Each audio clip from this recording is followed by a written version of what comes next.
morning, everyone. I'm Kim McCleary, President and CEO of the Los Angeles World Affairs Council and Town Hall. Thank you all so much for joining us. During these challenging times, we've pivoted all of our programming online so we can continue to offer you national, international, and regional voices discussing the most compelling and timely issues that we are all facing. We can't do this without your help, though.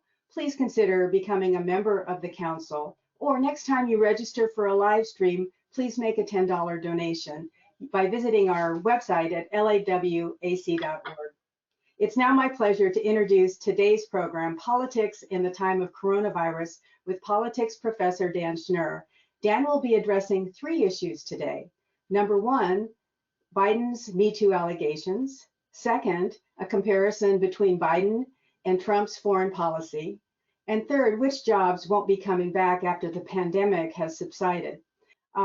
Dan, I can't wait to hear all of your comments on all of these topics. They are so timely and in the news. So I turn it over to you. Thank you.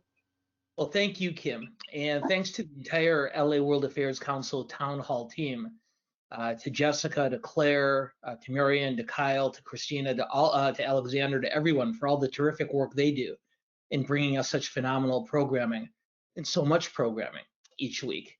As always, as well, thanks to all of you who've decided to be part of today's conversation.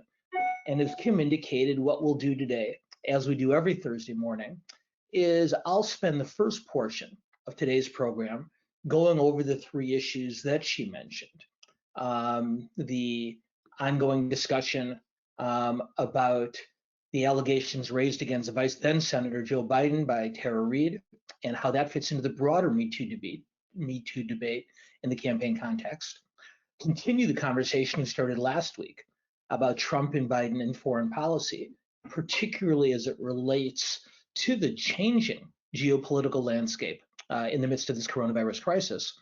And third, a topic that I'm particularly eager to talk with all of you about, income inequality in the coronavirus, more specifically, which jobs aren't coming back. One quick note before we get started. I don't mention this every week, but from time to time, I do want to acknowledge that this weekly series was born out of a monthly breakfast series that Kim and Jessica and I put together late last year. And that breakfast series was developed in memory of my late uncle, Cal Eisenberg. And I know that many of the people who tune in for these programs were friends or family members of Cal. And as I've told you in the past, he taught me, in essence, that politics was too important to be left to the politicians, and that discussions like these with people who can disagree in good faith and can talk through those disagreements with some level of respect and mutual regard is really what does make our system work. So thank you again for joining us. So let's start out by talking about Vice President Biden and the allegations that have been raised against him. Ms. Tara Reade, who was a Senate staffer in then Senator Biden's office in the early 1990s, has alleged that then Senator Biden sexually assaulted her during her time in his employ. Biden has very forcefully denied the allegations, but the discussion is ongoing.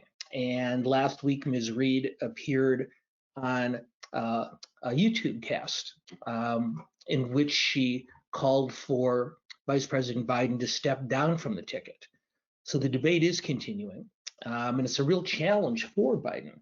Aside from the tremendous real-world stakes involved, I think we all agree that the Me Too movement has brought belated and necessary attention to the incredible and distasteful challenge of sexual assault and harassment in the workplace. But in the political sphere in particular, this creates a more specific problem for Vice President Biden as he's working to unify the Democratic Party heading into the general election campaign. Biden, of course, as all of you know, has pledged to select a woman as his running mate on the ticket. And all of the 10 or 12 women who are most commonly thought to be potential contenders for that spot have all defended Vice President Biden, as have most prominent Democratic Party leaders, both female and male. But there is still a real resistance and a real suspicion among the most progressive Democrats. And that's a real challenge for Biden as he works to unify the party. So what I'd like to do before we get into this any further is, thanks to Claire, we have this polling function available to us that I've learned is very popular with many of our participants. So what I'd like to do before we go any further is to get your thoughts on the allegations that Ms. Reade has raised against Vice President Biden. Simply put, and tell us yes, no, or no opinion. Do you believe Tara Reade's allegations against Joe Biden? And we'll see in just a minute what your thoughts are on this. So please weigh in with one of those three options. And then what we'll do in just a minute is we'll show you how your responses compared to a recent national poll that was done by the very respected Monmouth University nationwide political survey. So let's, if we have we've got the answers. 14% of you believe the allegations against Biden. 62% have no opinion. Excuse me, 62% say no, you don't believe the charges, and 24% say no opinion. Now, just by way of contrast, let me tell you about the national numbers. This Monmouth University poll, which was taken last week, shows almost an even split in terms of what voters think about this. 37% of respondents in the Monmouth poll think that Ms. Reade's charges are probably true. 32% say they're probably untrue. And 31% say no opinion. So it sounds like our group, at least those that have gathered here today, are much more skeptical of the charges that Tara Reade has raised against Joe Biden.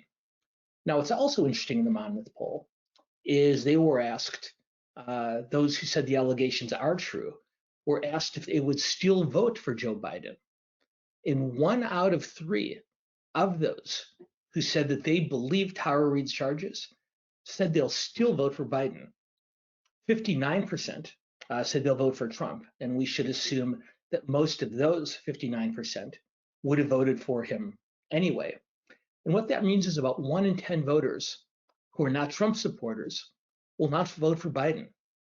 And while 1 in 10 doesn't sound like a really large number, in a closely fought election, if 1/10 of voters, most of whom would have been much more likely to vote for a Democratic nominee than for the president's reelection, if they choose not to vote, that's a real problem for Biden. And generally, those type of poll numbers tend to shrink as an election draws closer, but that is a real warning sign for the Biden campaign, and it's a story that we'll follow and that we'll talk about going forward. But once again, let's see what you think about this. So Claire, let's put up the second question, if we can, and see what our group thinks. So having weighed in on whether or not you believe Tara Reade, the question is, will it affect your vote in November? Now, obviously, because most of you said you didn't believe her charges, we'll expect that the no vote here is going to pretty strongly, is going to be much, much larger than the yes vote. But just for the sake of interest, let's see if there are any changes. Only 2% say it would affect their vote in November. 98% say no. And so what we can assume from that is, even with the plurality, even with the minority of our group who believes Ms. Reade, almost all of those who believe her, like our national poll, say that it won't affect their vote in November. And once again, that reflects the national polling as well. And I think what we're seeing here is an effort on the part of a lot of voters to balance the seriousness of charges like this one with their other concerns, even their larger concerns heading into a general election. We've talked in previous weeks about Biden's challenges with the Democratic base, the most progressive Democrats, young people, minorities, and single women. Each demographic group having supported Sanders or more liberal alternatives to Biden in the primary. Voters who Biden really needs, not necessarily to convince them to vote for him rather than to Trump, but to convince them to vote at all, rather than sitting out the election like many did in 2016. and 4 young single women who tend to vote overwhelmingly Democratic and who also tend to put much greater priority on Me Too issues than other voters. This is a particular challenge for Biden going forward, and he's going to be leaning heavily on his running mate and other female surrogates to try to motivate those portions of the Democratic base to turn out on his behalf.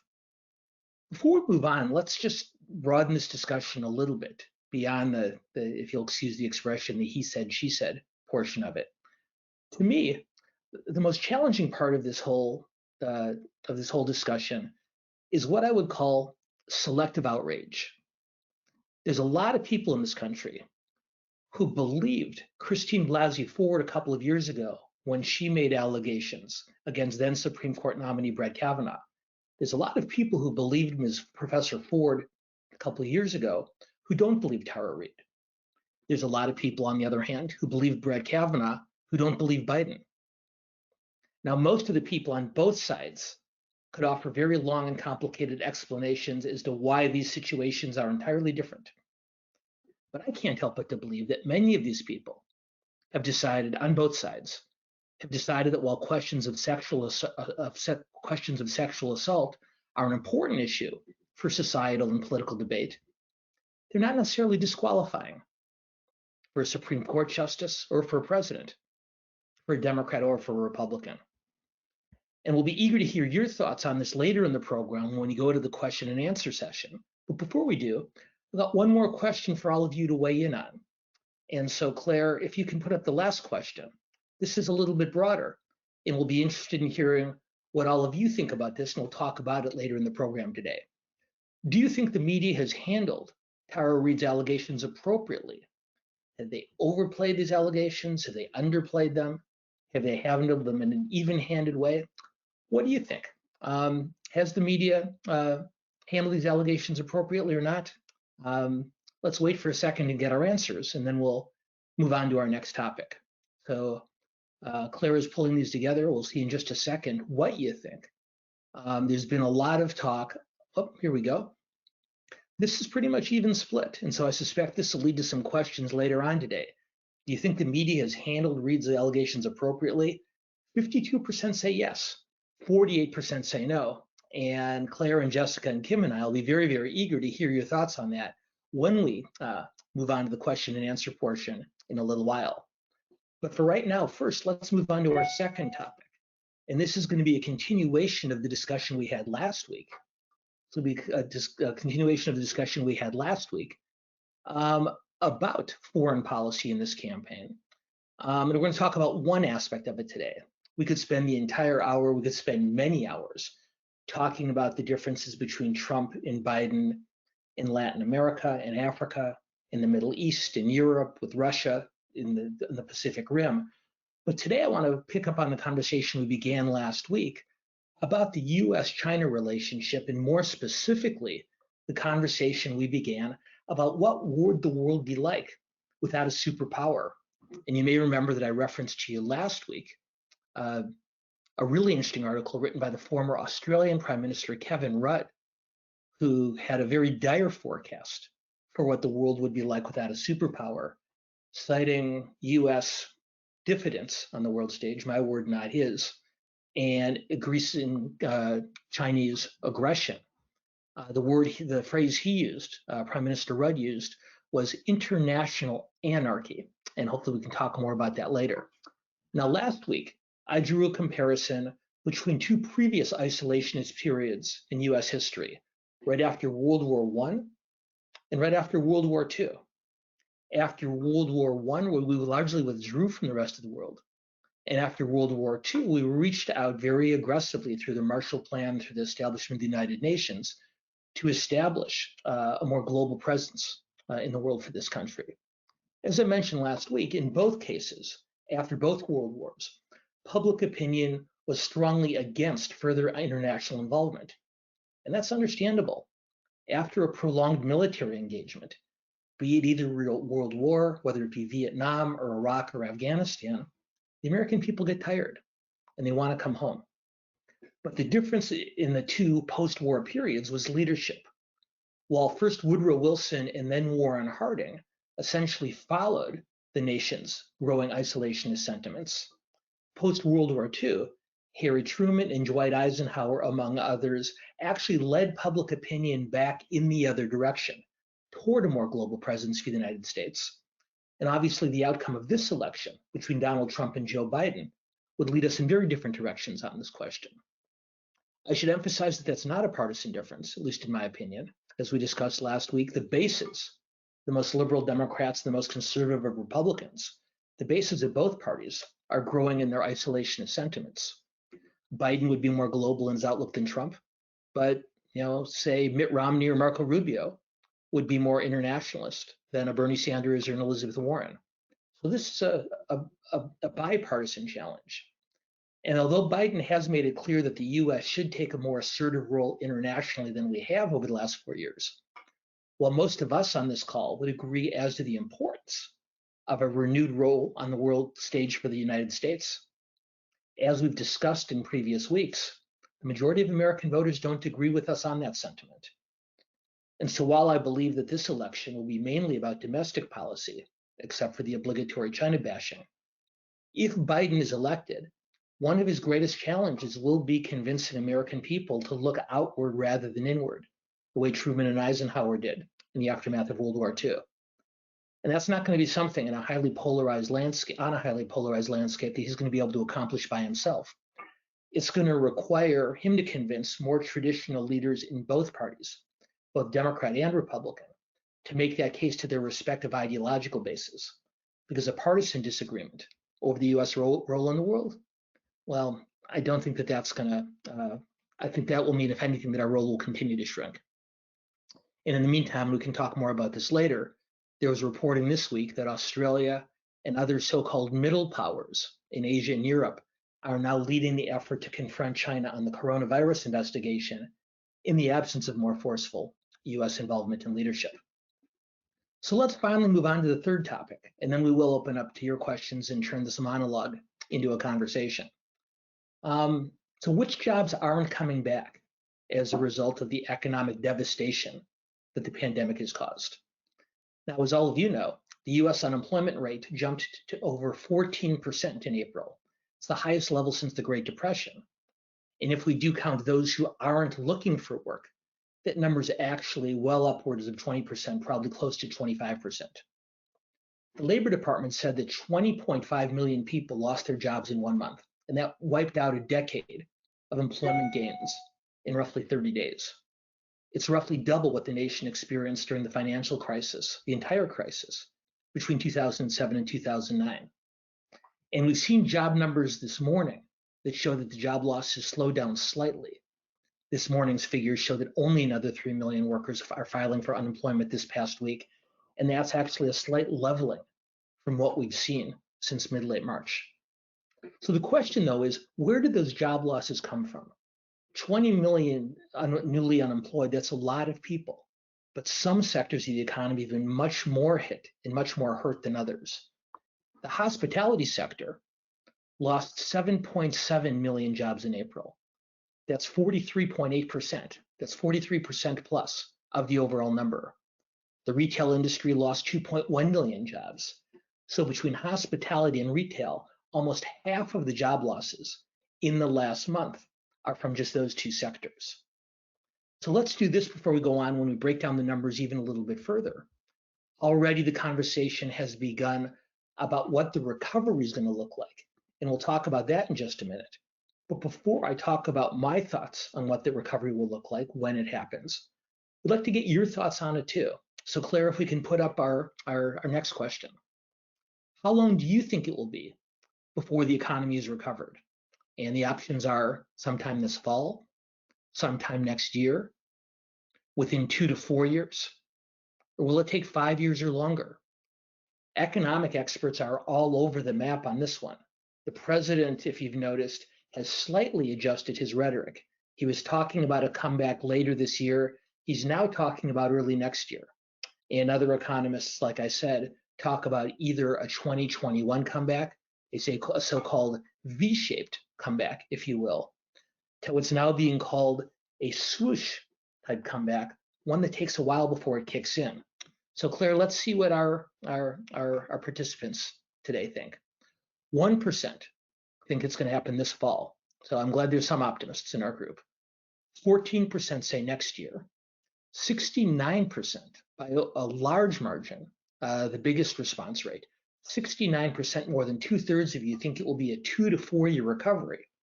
And 16%, in line with some of the more cautious economic analysts, say that it'll take 5 years or longer. Really, really interesting. So before we get to the recovery, let's also talk about who, not just what sectors, but which voters have been hurt, which workers have been hit the worst. So here's a few statistics for you. 37% of workers with a high school education or less, 37% of workers with a high school diploma or less filed for unemployment. More than 1 out of every 3 workers with a high school education have filed for unemployment. For those with college degrees, the number is 6%. So of course, not surprisingly, we're seeing a huge education gap in the impact. And not surprisingly, the numbers among minority voters, minority communities, among young people, and among women are much higher than the workforce as a whole. And the reason for this disparity, both demographically and educationally, the reason for this disparity is based on the biggest differences between this recession and the last one. Now, the Great Recession of the 2000s hit manufacturing and construction primarily, not exclusively. What sustained us through that recession were the retail and the service and hospitality industries. And over the last decade, those retail, service, hospitality industries have carried our economy. But those sectors will be fundamentally different when the economy does recover. The University of Chicago has a study that says 42% of jobs that are lost in this downturn will not come back. And they are disproportionately in the retail, service, and hospitality sectors. There's a new study by the National Bureau of Economic Research that projects more than 100,000 small businesses may have closed permanently since late March. And they believe that more than 2%, at least 2%, of all American small businesses are now gone. There's an estimate by Moody's Analytics that says as many as 1 million small businesses may close for good, and that 3% of restaurants will be permanently closed as well. There will be an economic recovery, no question about it. But the economy that emerges when that recovery comes will be a much different one than we saw 2 months ago. Much less reliance on service and hospitality and retail. Much more reliance on jobs that require a higher level of education. And so at least in the short run, the disparities that I mentioned earlier are going to continue. And a conversation for us to have for the remainder of today's program and perhaps in the future is how to work through the recession, to work through the pandemic, so when our economy does emerge on the other end of these challenges, those workers who are left behind have options available to them. So with all of that, I've been keeping Jessica waiting somewhat impatiently. And so Jessica, I see we've got some questions stacking up. So why don't we go to those questions too, if you're willing to join us. There you are. Hi, Jess.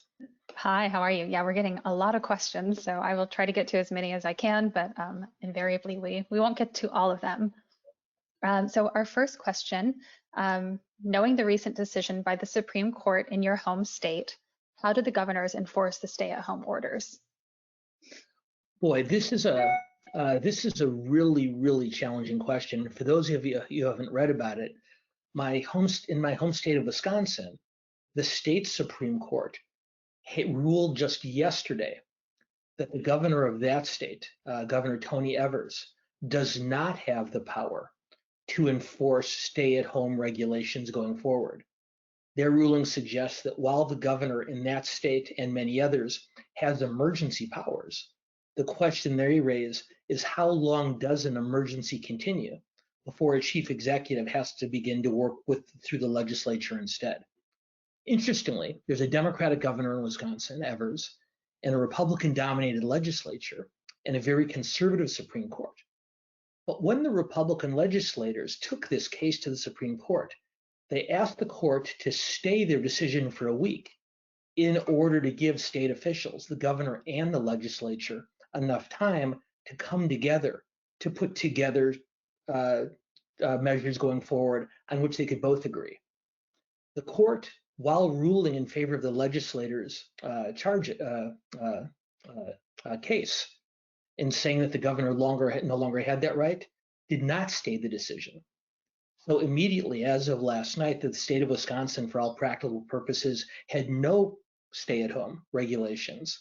And what we're seeing last night and today is local and county governments across that state scrambling to implement a patchwork of measures, different from city to city, different from county to county. I'm not enough of a legal scholar. We have some extraordinary legal scholars in my family. I am not one of them, who would be better positioned than me to tell you what the ramifications are for that nationally on a legal scale. But what I will say politically is not just in Wisconsin, but here in California and in many other states around the country. Popular opinion, while still strongly in favor of stay-at-home measures, the public's beginning to get restless on this. And we're seeing public support for stay-at-home measures beginning to shrink across the country. And it's going to become an increasingly difficult line to walk for governors, for mayors, for county supervisors in every state in the country to try to protect their constituents' health, while not allowing too confrontational a backlash to take place. So Wisconsin is the first step on this. We'll almost certainly see other similar lawsuits in other states in the country. But even beyond the battle fought in the courts, the debate taking place on the streets and in the stores and in the restaurants is going to be a very, very difficult one for elected officials of both parties in the weeks ahead. Thank you. Yeah, I'm worried about the food scene in Los Angeles. There's so many great restaurants around here that was started by people that just came here with a dream, and I'm worried when we go back out, it's just going to be like Walmart and Applebee's land out there. So, I mean, it's worth sticking on that for a minute before we go to the next question, Jessica, because I mentioned just in passing that it's predicted that 3% of all restaurants in this country will not reopen when this is over. And I suspect, given what I've read, the numbers will be much greater than that ultimately, because even those who reopen, particularly the smaller restaurants, in order to accomplish social distancing, will not be able to serve a sufficient number of customers in order to make ends meet. And it's worth thinking, not just here in LA, but in urban areas and large cities around the country, it's really been the emerging restaurant scene over the last 10, 12, 15 years that has driven urban renewal in large metropolitan areas across the country. The concern I have is with these restaurants' closures, in addition to the economic effect on small business. What does that mean? Do we begin to see a lot more urban decay, such as the type we saw in the latter 20th century, because the things that drew people downtown aren't going to be there anymore to draw them? Exactly. All right. Did Reade provide an explanation as to why she did not raise these allegations when Biden was chosen by Obama to be his vice presidential candidate? Well, Ms. Reade has talked about these allegations in the past with friends, with family members. Last year, when a number of women spoke out against what I don't think would be considered sexual assault, but perhaps sexual harassment or inappropriate behavior on Biden's part. He's known to be a very tactile politician with people of both genders. Ms. Reade was one of several women who said that in the past, his actions had made them uncomfortable. She said at that point that that had been the extent of it, but any number of experts in this field, of which I am not one, have said that often when a woman or a man suffers from sexual assault, they have great difficulty and great discomfort talking about it publicly. And what Ms. Reade herself has alluded to is she simply did not feel comfortable talking about those allegations in public until now. And as we saw in the national poll, the nation is somewhat evenly split between those who believe her and those who don't, our group a little bit less so. Thank you. Isn't the fact that Trump is the subject of multiple credible allegations of sexual harassment and assault a significant factor in the audience's and the general public's position that the Reade allegations will not affect their vote for Biden? Well, I'd say what a lot of Vice President Biden's strongest supporters are saying is that what Trump has done is much, much more unforgivable, even than what the Vice President was alleged to have done in the 1990s. A number of people have said that they don't take the allegations against then Senator Biden as credibly as they did those against Trump, because they're not part of a pattern, at least not one that we know of. That said, so most voters, as we saw, most voters, even those who believe Tara Reade, are not switching their vote. And I suspect that the president's past behavior has something to do with that. But as I mentioned earlier, in a very, very close election, it doesn't take a lot of votes to swing the outcome. And what we are seeing is that a number of progressive Democrats who have already had reservations about Biden and were indicating a discomfort in voting for him, to a large degree, many of the same progressive Democrats who had similar reservations about voting for Hillary Clinton 4 years ago, they need to turn out in order for Biden to win. And if even a small subsection of them ultimately take the allegations against him seriously enough to vote for a third-party candidate or to not vote at all, in key swing states, that could be a real challenge for Biden. He needs to turn out these voters, and this is giving them one more reservation to go along with those that they already had. So, short answer to the questioner's point, I think most of the people who believe Tara Reade are equally or more dismissive of President Trump and equally or more disgusted by his behavior, but it doesn't take a lot to swing a close election.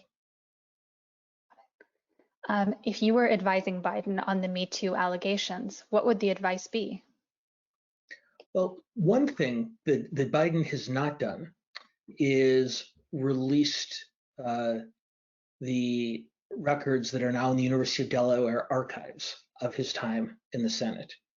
He argues that they are not relevant, that they don't contain personnel records, and has instead asked for the Secretary of the Senate to release personal records, as well as any complaint that Tara Reade may have filed in the early 1990s. The Senate, for reasons that are too arcane to go into in today's conversation, either have not and maybe perhaps cannot release those personal records. I believe it would actually take a vote of the United States Senate to make them public. But I don't understand why Biden is not very forcefully saying we do need to look back into the records from my Senate office at the University of Delaware, whether it's a public disclosure, whether it's an appointment of an investigative team. It seems to me that while there is no way for Biden to absolutely prove beyond any possible doubt that Ms. Reade is not telling the truth, it does seem to me that he gains not just politically, but I think we all gain from seeing as aggressive an effort to look through whatever records do exist. And I understand his reluctance, but I don't know that it's sustainable. And if I were advising him, I'd strongly encourage him to reconsider again, if not to make the records public, to at the very least appoint some type of oversight entity to go through them and report back. Thank you. Should Biden announce some key cabinet choices now to galvanize voters? Well, the vice president has already made it clear that he will name his running mate before the convention. I don't know if naming cabinet members in addition to a vice presidential running mate would give him a lot of additional political benefit. It's worth acknowledging that those of us who watch politics closely enough to participate in webinars like these are not reflective of the overall American populace in terms of the intensity with which we watch the election. And while there will be a great deal of attention and a great deal of debate over Biden's selection of a running mate, I don't know that his similar selections of cabinet members would draw as much public attention, and in fact, might even make it more challenging for him to bridge the gap between the progressive and the establishment wings of the Democratic Party. Over in the last week or so, Biden's campaign and Bernie Sanders' campaign have announced a series of joint committees to work on a range of policy issues through the election, which is an unprecedented step, as near as I can tell, in terms of Biden's effort to bring the two wings of the party together. If he starts naming cabinet secretaries, then for every establishment nominee he announces, all that does is anger progressive Democrats. For every progressive Democrat he announces as part of his potential cabinet, all that does is upset the establishment Democrats. So I think if he does this right, though, Biden's announcement of a running mate, particularly given his commitment to pick a female to be on the ticket with him, I think can have the kind of impact that the questioner is thinking about. Thank you. Is the continuing shutdown going to hurt Democrats in November? Is the continuing shutdown going to hurt Democrats in November?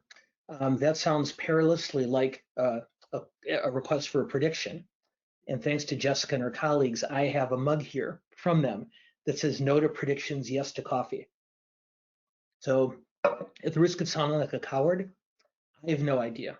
But as we talked about in previous webinars, if you look back at the last century of presidential elections, going all the way back to the election of 1920, there have only been 4 incumbent presidents who ran for re-election and lost. And going back, they were George H.W. Bush, Jimmy Carter, Gerald Ford, and Herbert Hoover. And the one thing that all 4 of them had in common is that they were presiding over a time of an economic downturn. So the closest I can come to answering that last question is if, as 1% of our respondents thought, if the economy is beginning to recover by this fall, that's probably the president's greatest chance for re-election. If it does look like we're going to be suffering through 2 or 4 or more years of recession, then I think it becomes much more difficult for him to be reelected. Now, Republicans did win a hotly contested House seat in a special election here in Southern California's 25th district earlier this week.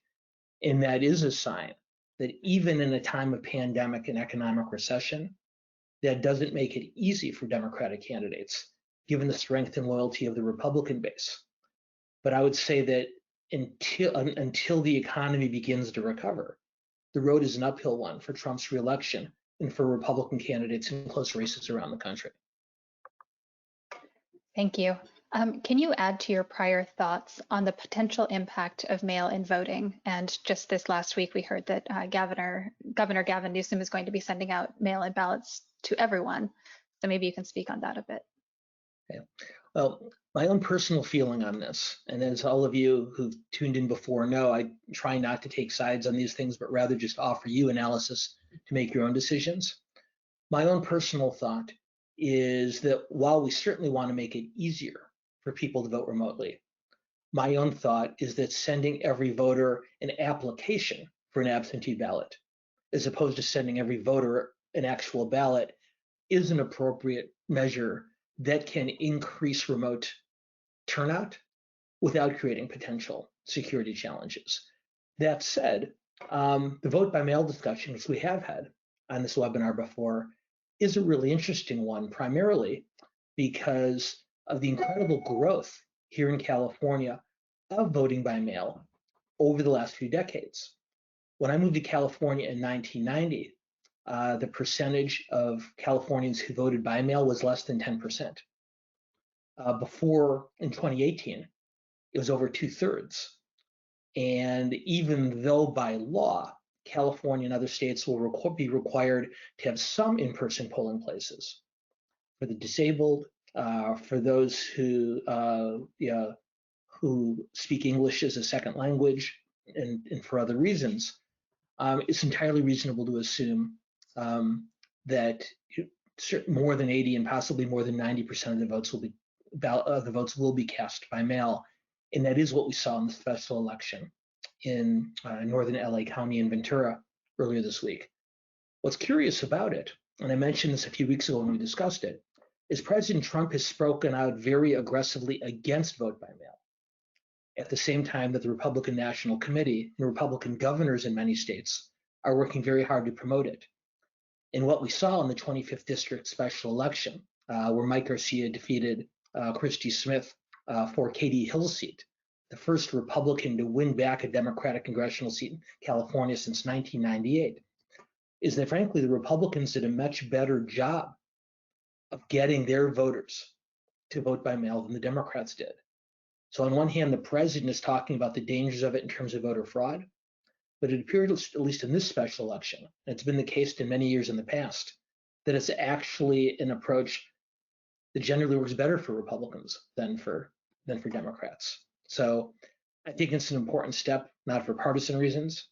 Obviously, the Democratic governor is not doing it to help elect Republicans, but just in terms of public safety, the more people who can vote without leaving their home, the better. But Republicans who are wary of it shouldn't be. Thank you. Why do you think traditional Republicans like McConnell and Lindsey Graham are abdicating on key Republican priorities and not pushing back against Trump's populist policies? Boy, I say this not as a partisan in either direction. As I think many of you know, I worked in Republican politics for many years before becoming a no-party preference voter 9-10 years ago. So I take this not to take sides. But I've always believed that Donald Trump is not really a Republican. He's more of a takeover artist. And I don't say that as either criticism or compliment.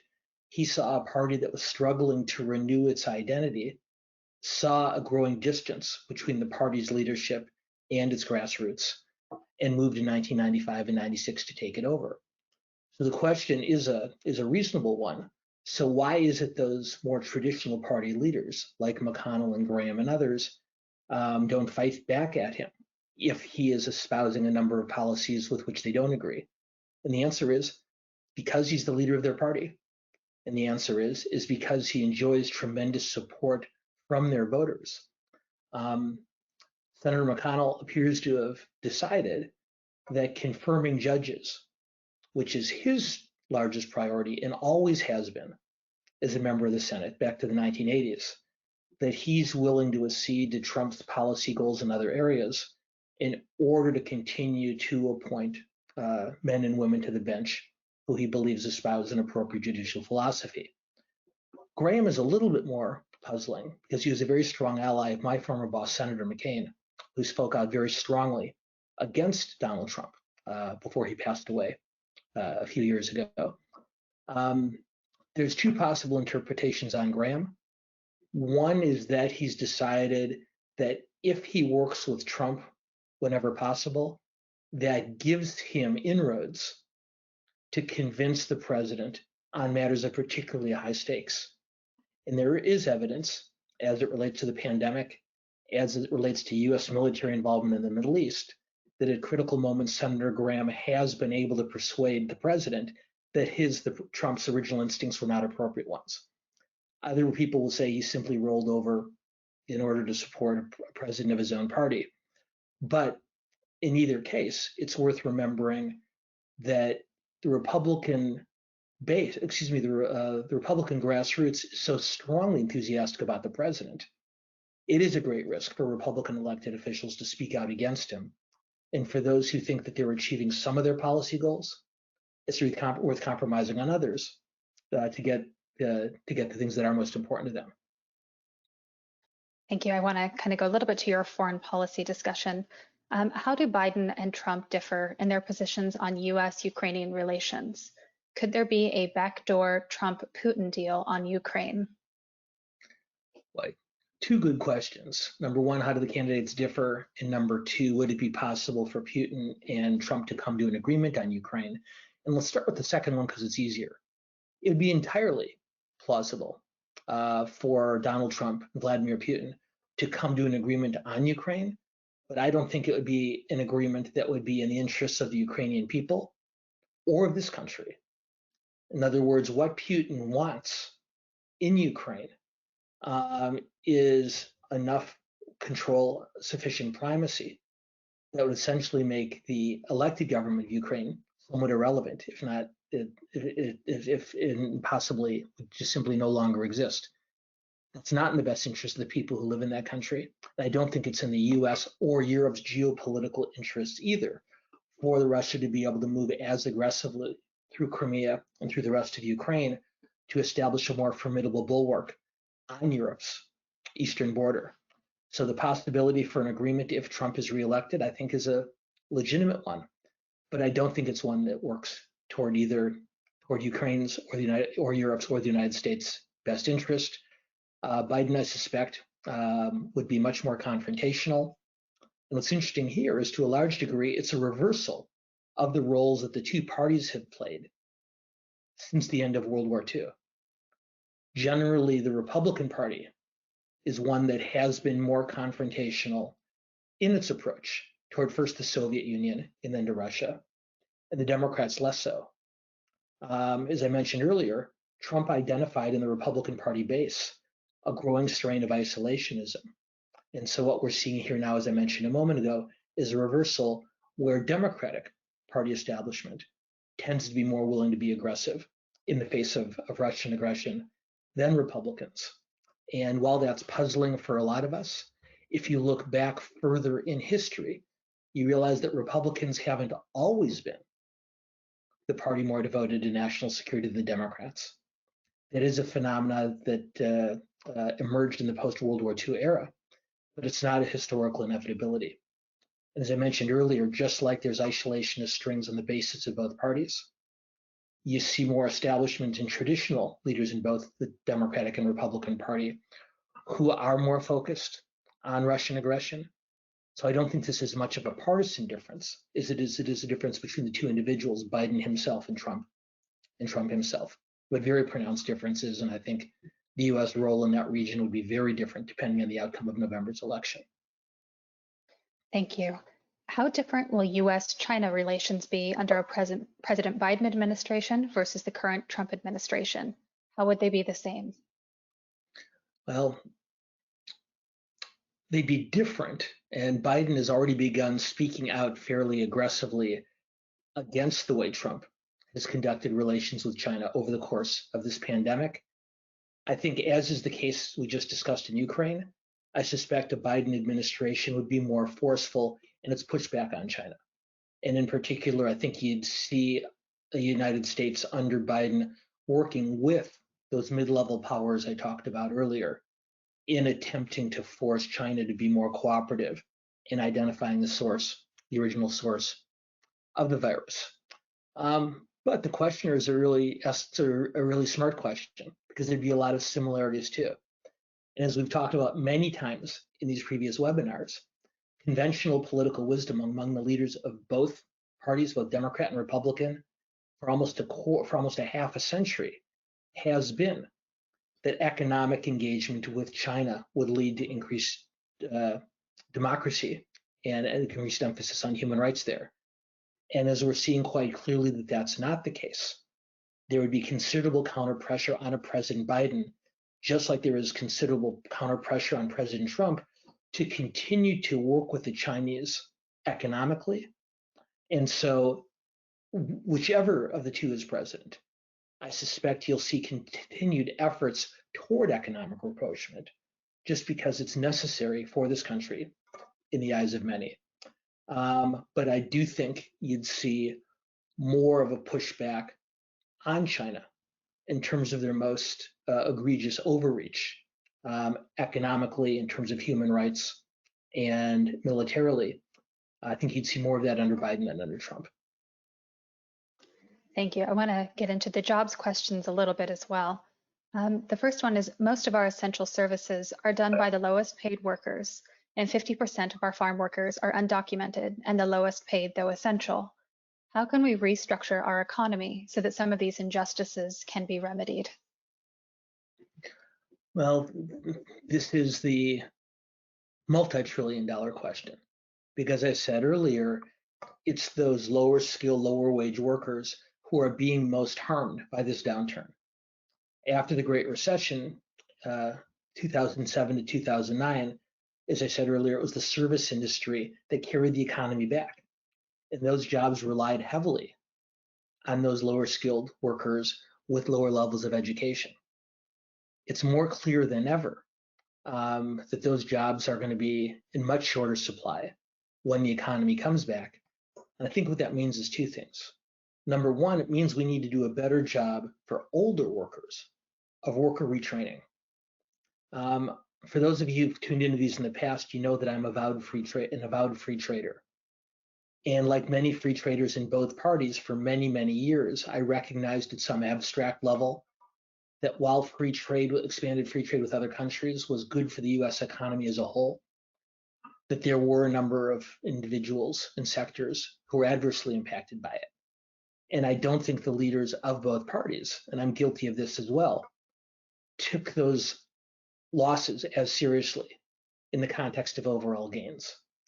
And this is something that both Donald Trump and Bernie Sanders identified as rallying points in their respective presidential campaigns. So we need to do a better job of worker retraining than we have after previous recessions, and certainly than we have in the aftermath of expanded trade. We need to find, we need to give these workers the support and the training and the skills so that they can function in a new economy. And then even more challenging, and this is probably a webinar for another day, maybe not as one of three topics, but as an entire topic. The pandemic is forcing us to rethink our entire system of K-12 and higher education. And up until now, we've been able to rationalize large groups of young people who don't finish college because there are not well-paying jobs, but there are jobs available to them.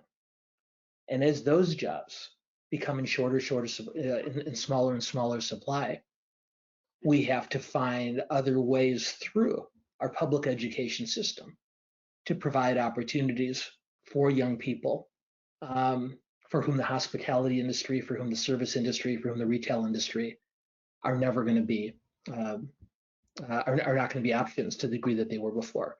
I'll go back to the statistics that I cited you earlier. 37% of workers with a high school education or less have filed for unemployment. 6% of those with a college degree have. Not every young person can graduate from college, but we got to do a much, much better job through career training, through our community colleges, through partnerships between our universities and the private sector to provide other opportunities outside the retail sector for those young people for whom college is not an option. And that is a longer conversation for another day. Yeah, this also might be part of a longer conversation. Where does a guaranteed basic income come into play? Do you think that it is even practicable for the US, or is there too much bad press about that type of socialism? The question of a guaranteed basic income is one that's reemerged over the last 60 days. Andrew Yang, of course, in his presidential campaign, talked about how the growing shift in our economy to automation would require a guaranteed income for those workers left behind. And his point, if he were here, he would say, hey, Dan, your talk about worker retraining and better K-12 is really neat, but there's still going to be people left behind, and we have to make sure that they have food and shelter and the dignity of life. And so we're seeing increased renewed interest in his proposal for guaranteed basic income. Senator Harris and a couple of her colleagues have already introduced legislation that would provide a guaranteed basic income for the duration of the pandemic. I do believe, as we've talked about before, Jessica, that American politics will move leftward over the course of this crisis, as it has in the past. I don't know if it'll move quite that far. There's a related but still interesting discussion going on in Washington right now as it relates to the next relief package. And that's how to provide economic relief to workers. There are a lot of people, Senator Harris and others, who believe that the money from the next relief package ought to continue to go directly to workers. There's a number of other people, and many European government leaders would make the same case, that instead of sending the money directly to the workers, you should send that money to employers, small businesses in particular, but large employers as well, so that they can maintain their workforce. And as the next relief package gets debated, it probably won't be in the next couple of weeks, but going forward, watching that discussion, watching how Nancy Pelosi balances the discussion between the members of her caucus who want that money to go directly to workers, whether they call it universal basic income or not, or those who think the better thing to do is to give it to employers to maintain their workforce, that's probably going to be an early indicator as to how much additional support there is for Yang's proposal. Thank you.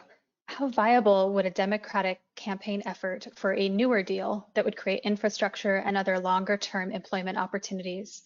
And could this be accompanied by a similar foreign policy effort to restore U.S. leadership? Boy,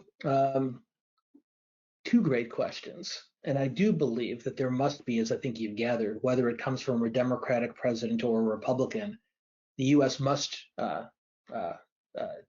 restore its place on the world stage, and the consequences to that are of the alternative are unfathomable. I don't know that necessarily comes hand in glove with a newer deal. There's no question that large-scale public works projects are one of the best ways to stimulate an economy in recession. The real challenge on Congress and on the president, whoever he is, come next January, is going to be is not necessarily going to be whether to fund large-scale public works projects, but which ones to fund. Because the ones that are most beneficial economically in the long run take the longest to get going. And when you're dealing with a time of real economic need and urgency, the understandable temptation is going to be to fund those shorter term, the so-called shovel-ready projects, simply to get people back to work, even if those projects are less critical to the long-term economic growth of the country. So a public works project is, during times of recession, almost always helpful. But the debate, I suspect, is going to be not about whether to do it, but how to do it. Thank you. And this will be our final question. What specific jobs do you anticipate expanding in the near future? I hope it's mine. Yeah, the most the jobs that are going to expand the most we're already seeing are those in the technology field and those in the, for lack of a better term, the logistics and transport field. Amazon, Walmart, Costco. These these giants are playing a larger and larger role in an emergency economy. And once the economy has recovered, and a lot of the small businesses we were talking about earlier are gone because they couldn't survive, that leaves even a larger role for these giants. These aren't all warehouse jobs. There's technology jobs, there's white collar jobs, but I suspect that you're going to see those who specialize the way the Amazons and the Costcos do are going to play a disproportionate role in that next economy.